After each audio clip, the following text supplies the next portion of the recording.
Puumarketi näidisestendi peal on juba 2-3 kuud väljas üks uus väga omanäolise viimistlusega voodrilaud.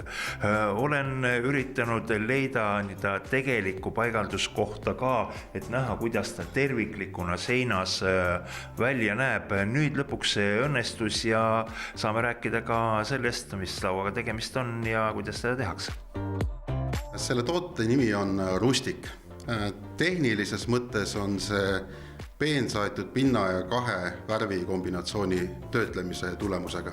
Selle toote mõte ongi selline, et tuua sisekujundusse sellist huvitavat aktsenti juurde, et visuaalis tundub, et see laud on karvane, kuid käega katsudes on ta ilus ja sile.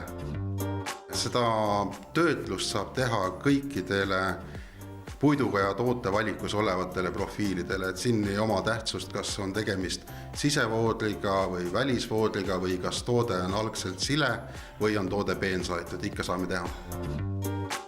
Kui nüüd mõne aja pärast tekib vajadus mingiks järelhoolduseks, kui suur see vältpilts on?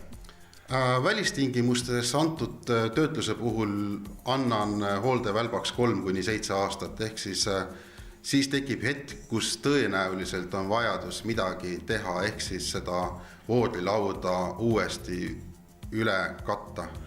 Millega katta ja kas siis tegelikult väga ilus viimistlus jääb nähtavaks? Jah, kui seda töötlust on soov alles jätta, siis üks variant on katta ta lasuurvärviga, läbipaistva lasuurvärviga. Siis on võimalik katta ta katva fassaadi värviga, aga siis me katame ka selle töötluse ära. Ja veel on üks variant katta läbipaistva välislakiga, kuid siis peab arvestama, et hiljem sinna peale enam katvat fassaadi värvi panna ei saa. Ja kogused, kuidas te tarnite?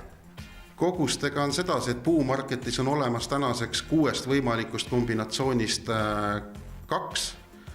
Ehk siis nendega on asi küllaltki lihtne, saab osta kas või mõne lauakaupa.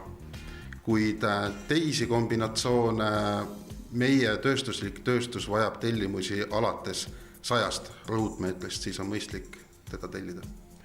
Konkreetselt antud toodet Rustikut tegelikult müübki Eestis edasi Puumarket, et teisi edasimüüjad meil sellele tootele ei ole.